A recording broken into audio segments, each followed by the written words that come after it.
Hi, I'm Monica Rillater, and on this segment of Inspire Me, we're talking to Courtney Parks, a life coach who spends most of her time inspiring women to find their true passion in life. Courtney is not only a great life coach, and I know because she was mine for a while, she actually has her own story of making a life change. So she's got some great words of advice and true personal experience. I respect her and think she's amazing, and I hope you enjoy listening to her story. Here it is.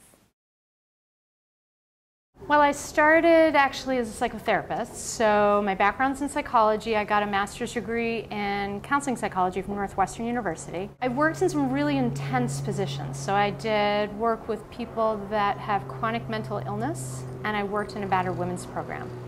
So I was good at what I did. I was very proud of the work I was doing, and I was definitely using my gifts, but I was usually in tears at the end of every single day of my work. I left the field, took some time, and said, okay, I need to figure that out. I need to kind of, what I called creating my vision, which I didn't necessarily call it at the time. And I sat on the beach and I wrote and wrote and wrote about how I wanted my career to be and how I wanted my life to be. There was a guy in Chicago at a holistic health center that said to me, he said, you know, it's interesting what you're sharing with me, this kind of idea that I shared with him. He said, it sounds a lot like life coaching or personal coaching. Have you heard of that? And I said, no. And he said, you should look into it. It was right around the same time that Oprah had her first coach on her show. I had been out on a jog, and I was coming home, and I'm saying in my mind, my mantra, which is Courtney, you will find your passion, and you will do what you want to do in your life. And I walked in, I turned on the television, and I saw this woman, Cheryl Richardson, and she was describing literally, it was as if she had taken the pages that I had written, and it was now up on the Oprah show. Exactly the vision that I created, I was watching. So I was mad at first, who is she, going on the Oprah show, talking about this fabulous thing that was my idea. And then I started to realize, okay, maybe Courtney, it's a good thing because there's a business model that already exists, there's training and programs that exist.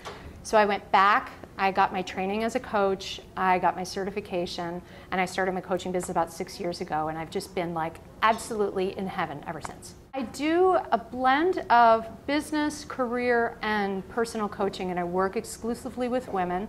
My tagline is success without exhaustion for women, so it's all about how do you figure out what it is that you love, how do you make that into a business or a career, how do you do it as successfully as possible without sacrificing your time, your energy, your family, yourself in any way. So my three kind of areas are passion, success, and balance. I have a term that I use in my coaching, which is let passion lead and strategy follow. And that's just for me always been the case. It's I have to do everything that I've ever done personally, career-wise, in terms of starting my business, going to graduate school, moving to Santa Monica, where I live now, from Chicago because I wanted to live in warm weather, beach climate. Everything has been because I've been inspired to do so with my heart. A lot of times I find for women, we get it wrong sometimes. It's we start focusing on how and all the details of what is actually going to happen from a strategy perspective, and we're not paying attention to the passion piece. And we will very easily talk ourselves out of it if we're just focused on the detail and the strategy. Because we'll come up with well, these are all the things that could go wrong, or there's no reason I could do this, so it's really tricky. So I'm always saying to people, figure out first what it is that you want. And that's how I've always lived, letting my intuition really guide the process. And then using my expertise or my support network or whatever it might be to help to make it happen. You have to make a decision that you're just going to do it, like I said before. You have to say yes to it. If you know that there is something that you want to do, even if you don't know exactly what it is or how it's all going to happen, you've got to decide first. It's I think what we forget, and one of the things that I believe wholeheartedly, and that I've watched for so many of the clients that I've worked with, is the other side of what I call the fear barrier, that place in us that gets so scared, is it's this wonderful, fabulous life. It's this wonderful, fabulous business or career. When I work with women, I'm helping them to create the life that they're meant to have, not some crazy thing that we just, came up with. It's that's how they were brought to this earth. They're meant to have this absolutely wonderful, fabulous, successful, happy existence.